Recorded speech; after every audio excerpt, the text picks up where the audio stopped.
Good morning class 7। हम लोगों ने कल क्वेश्चन 6 के सी पार्ट तक करा था। आज करेंगे part D. The price of 2 notebooks and 3 books is 120। 2 notebook और 3 बुक्स की प्राइस क्या है? 120। But a notebook cost 10 more than the textbook. Book से कितनी ज्यादा है? नोटबुक की price 10 more than. Okay, the cost, find the cost of both notebook and the textbook. यहाँ पे देखो, let the cost of notebook, sorry late the cost of book, क्योंकि 10 ज्यादा किसकी है? नोटबुक की, तो अपने को मानना किसकी है? टेक्स्ट बुक की। Late the cost of text book is x, so the cost of one notebook is, अगर वन टेक्स्ट बुक की कॉस्ट एक्स रुपीज है तो वन नोटबुक की कॉस्ट कितनी होगी? 10 plus x. Okay, now cost of 2 notebooks is 2 into one cost of one notebook. तो cost of one notebook कितनी थी? x प्लस 10, तो मैंने उसको 2 से मल्टीप्लाई कर दिया। देन उसके बाद है कॉस्ट ऑफ 3 टेक्स्ट बुक। तो टेक्स्ट बुक की कॉस्ट थी एक की x, तो मैंने उसको 3 से मल्टीप्लाई किया तो 3 की कॉस्ट आ गई। अब वो क्या कह रहा है? दोनों की सम, दोनों कितने में आती है? कितनी? 2 नोटबुक्स और 3 टेक्स्ट बुक दोनों कितने में आती है? 120 में। तो मैंने दोनों की कॉस्ट ऐड कर ली। 3x plus 2x plus 20 is equals to 120। 20 को राइट साइड में लेके जाऊंगी तो माइनस में, तो 120 minus 20 that is 10। 3x plus 2x that is 5x, तो 5x इज इक्वल्स टू 100। तो x is equals to 100 divided by 5, तो x इज इक्वल्स टू 20। इस तरीके से आप x की वैल्यू निकाल सकते हो। और x हमने क्या लेट किया था? Cost of one text book. Okay, और नोटबुक की कितनी थी? 10 मोर देन टेक्स्ट बुक, तो मैंने 20 में 10 ऐड किया तो that is equals to 30 rupees. Okay, then है क्वेश्चन नंबर EF। ई वाला क्वेश्चन आपको खुद को ट्राई करना है, बहुत इजी क्वेश्चन है। ये हमने पहले कर लिए हैं ऐसे क्वेश्चंस, इसलिए मैं नहीं करा रही हूँ। वैसे रन थ्रू आपको सेल्फ करनी होती है, पर ठीक है, आप लोगों को अगर इस सिचुएशन में अगर कुछ प्रॉब्लम है तो कोई बात नहीं। देन ये वाला आपको क्वेश्चन खुद को करना है, एफ का फर्स्ट पार्ट। सेकंड पार्ट में बता रही हूँ, one integer is 30 more than the another. Okay, if the difference between the integer and the twice the smaller is 8, find the integer. क्या कह रहा है कि एक इंटीजर कितना है? दूसरे से 30 ज्यादा है। तो मैंने माना कि अगर एक 30 है तो दूसरा कितना होगा? x plus 30। let the smaller integer is x.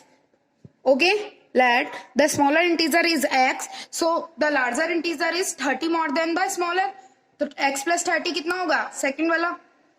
Okay, the difference between the larger and the twice of smaller, twice of smaller, smaller कितना है? x, तो उसका ट्वाइस 2x, और लार्जर और ट्वाइस ऑफ स्मॉलर का डिफरेंस कितना है? 8। तो मैंने x plus 30 minus 2x is equals to 8 लिखा। x plus 30 minus 2x is equals to 30।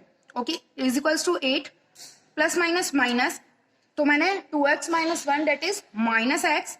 Minus x को राइट साइड में लेके जाऊंगी तो पॉजिटिव, और इधर इसको पॉजिटिव 8 को लेफ्ट साइड में लाऊंगी तो नेगेटिव। तो 30 माइनस 8 डेट इज 22।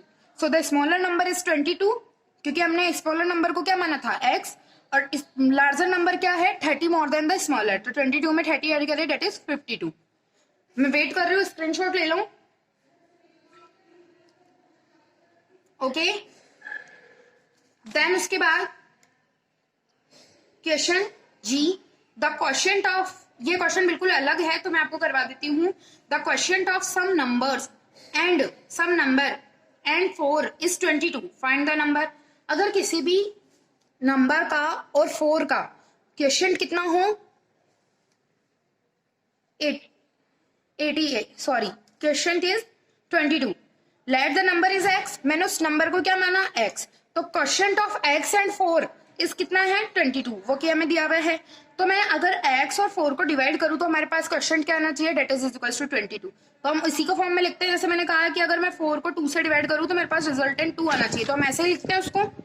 तो मैंने लिखा x divided by 4 is equals to 22। So x यहाँ पे 4 है, वो अगर राइट साइड में जाएगा तो मल्टीप्लाई में, क्योंकि इधर डिवाइड में है, तो x is equals to 22 into 4 that is 88। So the number is 88 and 4 is divided is is 22। अगर उसको डिवाइड करते हैं तो हमारे पास क्वेश्चन क्या मिलता है 22। इस तरीके से आप जी पार्ट सॉल्व कर सकते हो। ओके उसके बाद है 8 time a number is decrease by 3 time the same number. ये भी थोड़ा डिफरेंट क्वेश्चन है, ये हमने पहले नहीं किया था ऐसा क्वेश्चन, तो अभी करते हैं। 8 time a number is decreased by 3 time the same number. Let, अब उसको सेम नंबर से 3 टाइम अगर मैं लेस करती हूँ तो वो क्या जाता है, डिफरेंस हमें दे रखा है 20, तो मैं लेट करती हूँ, let the number is x। तो 8 time of a number is decreased by 3 times, तो 8 टाइम मैंने उसको 8 से मल्टीप्लाई कर दिया और डिक्रीज किया 3 से, तो मेरे को रिजल्टेंट कितना मिलेगा 20। तो 8x minus 3x is equal to 20। तो मैंने 8 को x को कॉमन लिया, 8 माइनस 3 दैट इज 5, तो 5x इज इक्वल टू 20, और ये 5 इधर मल्टीप्लाई में है, इधर जाएगा तो डिवाइड में, तो 20 divided by 5 that is equal to 4। तो number is so the number actually we let is 4। Okay इस तरीके से आप क्वेश्चन को सॉल्व कर सकते हो। H और I और J क्वेश्चन ये आपको सेल्फ ट्राई करने हैं, क्योंकि ये एज वाले क्वेश्चन, कॉन्सिक्यूटिव इंटीजर्स वाले क्वेश्चन हमने सब पहले कर लिए हैं। उसके बाद है parameter of square, question number 7। The parameter of square is 48 centimetre. What is the length of each side. Parameter of square क्या होता है,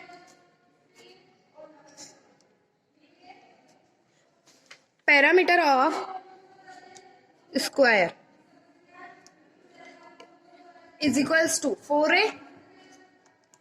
ओके और हमें क्या दे रखा है, पैरामीटर ऑफ स्क्वायर इज 48, तो 48 इज इक्वल्स टू 4a, तो a is equals to 48 divided by 4 that is 12। Okay तो ये क्या कह रहा है, find the length of each side, तो हमारे पास लेंथ क्या आ गई 12 सेंटीमीटर। पैरामीटर कितना होता है स्क्वायर का 4a, और एक्चुअली हमें दिया हुआ कितना है 48, तो 48 इज इक्वल्स टू 4a, तो 4 को मैं डिवाइड में ले गई, 48 divided by 4 that is equals to 12 centimetre. फिर भी किसी को कुछ डाउट है तो वापस से कंसल्ट कर लेना। ऐसे इक्विलैटरल ट्रायंगल का मेजरमेंट दे रखा है आपको, पैरामीटर दे रखा है 63। इक्विलैटरल ट्रायंगल के फॉर्मूलाज अपन ने पहले पढ़े हैं, तो सेम आपको ट्राई करना है। ओके और ये क्वेश्चन 8 और 9 कॉन्सिक्यूटिव इंटीजर क्या कह रहा है 8th question, the base of an isosceles triangle is half the two equal side. Base कितना है, half of two equal side. The parameter of triangle is 30 degree. Find the length of each side of triangle. Okay तो अपन ने क्या पढ़ा था, isosceles triangle के फॉर्मूले पढ़े थे।